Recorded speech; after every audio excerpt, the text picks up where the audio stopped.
सितंबर 2025 काठमांडू। सोचिए, हवा में धुएं की गंध है, सड़कों पर अफरा तफरी मची हुई है और संसद भवन वो आग की लपटों में है। ये मंजर वाकई दहला देने वाला है। हाँ बिल्कुल। हमारे पास जो स्रोत सामग्री है, Nepal on fire, anatomy of a Gen Z revolution, वो इसी उथल पुथल के आप कह सकते हैं चीर फाड़ करती है।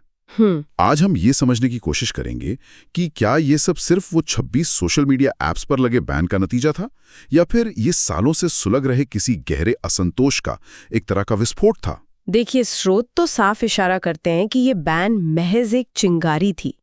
असल आग तो कहीं और, मतलब सिस्टम में ही लगी हुई थी। अच्छा। व्यवस्था में फैला भ्रष्टाचार, युवाओं में जो आर्थिक मायूसी थी और दशकों की राजनीतिक नाकामी, वो सब जैसे जमा हो रहा था। तो ऐसा लगता है कि सरकार के बस एक कदम ने वो जो पूरी पीढ़ी का दबा हुआ गुस्सा था ना, उसे बाहर आने का रास्ता दे दिया। तो मतलब ये बैन एक ट्रिगर पॉइंट बन गया। हुआ ये कि सरकार ने फेसबुक, इंस्टाग्राम, व्हाट्सएप समेत 26 ऐप्स पर पाबंदी लगा दी। हाँ।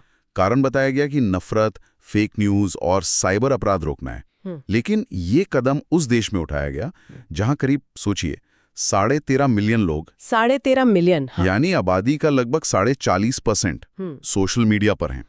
और सिर्फ बातचीत के लिए नहीं, बल्कि विदेशों से पैसा भेजने, मतलब रेमिटेंस के लिए भी ये बहुत जरूरी है। बिल्कुल। तो इसे लोगों ने सीधे सीधे अभिव्यक्ति की आजादी पर हमला माना। हाँ, ये तो होना ही था। और इसका रिएक्शन वो तो फौरन देखने को मिला।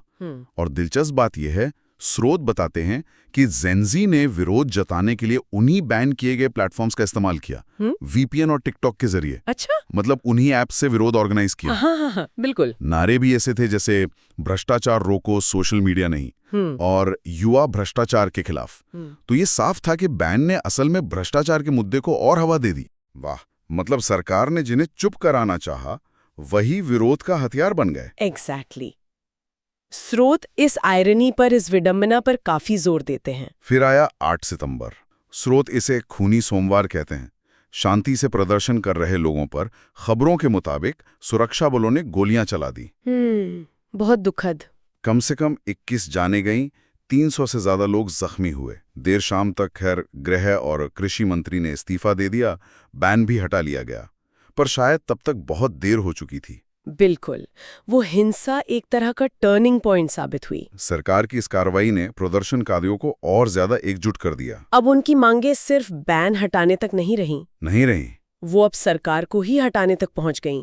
जो गुस्सा पहले सिर्फ सुलग रहा था ना, वो अब एकदम धधकती आग बन गया था। और 9 सितंबर को ये गुस्सा और भयानक हो गया। कर्फ्यू लगा हुआ था, लेकिन उसके बावजूद भीड़ ने संसद भवन और सुप्रीम कोर्ट तक को आग के हवाले कर दिया। हाँ, हालात बेकाबू हो गए। प्रधानमंत्री ओली, राष्ट्रपति पौडेल और यहां तक कि पूर्व प्रधानमंत्रियों देउबा और प्रचंड जैसे बड़े नेताओं के घरों पर भी हमले हुए, उन्हें जला दिया गया। एयरपोर्ट बंद, सेना सड़कों पर, और आखिरकार प्रधानमंत्री ओली को इस्तीफा देना पड़ा। मतलब पूरी राजनीतिक व्यवस्था हिल गई। हाँ, और स्रोत यही बताते हैं कि ये बैन सिर्फ आखिरी तिनका था। असली मुद्दा तो वो भ्रष्टाचार था जो, क्या कहते हैं, जड़ों तक फैल चुका था। ट्रांसपेरेंसी इंटरनेशनल की 2024 की रिपोर्ट को देखें तो नेपाल 180 देशों में 107वें नंबर पर था। 107वां? काफी नीचे। हाँ, लोगों में ये धारणा बन चुकी थी कि जो मुख्य पार्टियां हैं, यूएमएल और नेपाली कांग्रेस, वो असल में भ्रष्टाचार की जांच रोकने के लिए एक दूसरे से मिली हुई हैं, और भूटानी शरणार्थी घोटाले जैसे मामलों ने इस शक को और गहरा कर दिया। और इसी माहौल में फिर वो नेपो किड्स वाला मुद्दा भी उछला। हाँ, वो भी बहुत बड़ा फैक्टर था। सोशल मीडिया पे नेताओं के बच्चों की महंगी गाड़ियों, डिजाइनर कपड़ों, विदेश यात्राओं की तस्वीरें वायरल हुईं। और दूसरी तरफ देश के आम युवाओं की हकीकत क्या थी? बिल्कुल अलग। 20% से ज्यादा बेरोजगारी, बेहतर भविष्य के लिए खाड़ी देशों में जाने की मजबूरी। हैशटैग चला, #politicians नेपो बेबी नेपाल। एक कमेंट जो खूब चला, हमारे टैक्स उनकी लग्जरी। ये सिर्फ जलन नहीं थी, ये सीधे सीधे एक नाइंसाफी का एहसास था, है ना? बिल्कुल। और इसी कॉन्टेक्स्ट में सोशल मीडिया बैन को सबूत मिटाने या आवाज दबाने की कोशिश के तौर पर देखा गया। इसने सेंसरशिप और भ्रष्टाचार के बीच एक सीधा कनेक्शन बना दिया लोगों के दिमाग में। सही है। तो ये अब सिर्फ इंटरनेट बैन का मामला नहीं रहा, ये पूरे राजनीतिक वर्ग की नैतिकता और उनकी लेजिटिमेसी, उनकी वैधता पर सवाल बन गया। और इस भ्रष्टाचार और असमानता के नीचे, जैसा आप कह रही थी, आर्थिक मायूसी की एक गहरी परत थी। हाँ, वो बुनियाद थी। 2024 में 20.28% युवा बेरोजगार, और सोचिए, वित्त वर्ष 24-25 में लगभग 8,40,000 युवाओं ने काम के लिए देश छोड़ने का परमिट लिया। रोजाना करीब 5,000 युवा। रोजाना 5,000।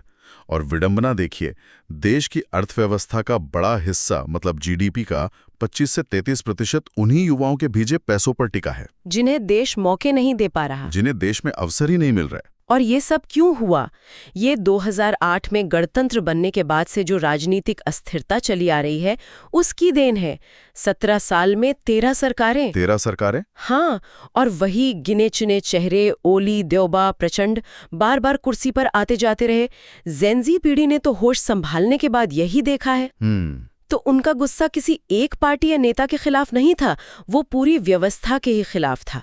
इसीलिए हमने देखा कि सत्ता पक्ष और विपक्ष दोनों के हेडक्वार्टर्स पर हमले हुए। अच्छा, ये इंटरेस्टिंग है। हाँ, स्रोत इसे राजशाही खत्म होने के बाद का जो पूरा पॉलिटिकल एक्सपेरिमेंट था ना, उस पर एक पूरी पीढ़ी का फैसला बताते हैं। तो कुल मिलाके सार यह है कि स्रोत ये तस्वीर पेश करते हैं कि सोशल मीडिया बैन वो चिंगारी थी जिसने उस बारूद में आग लगा दी जो भ्रष्टाचार, असमानता, आर्थिक निराशा और दशकों की राजनीतिक नाकामी से मतलब तैयार हुआ था। बिल्कुल, ये मौजूदा हालात को एक पूरी पीढ़ी का एक तरह से हिंसक ना कहना था। नेपाल अब एक बहुत ही अहम मोड़ पर खड़ा है। सत्ता में एक वैक्यूम है, एक खालीपन है, अस्थिरता का खतरा सामने दिख रहा है। तो अब सवाल क्या है? सवाल यही है कि क्या बालेन शाह जैसे जो नए इंडिपेंडेंट चेहरे हैं वो इस खालीपन को भर पाएंगे, या फिर ये निराशा और गुस्सा कहीं राजशाही की वापसी की मांग को हवा ना दे दे?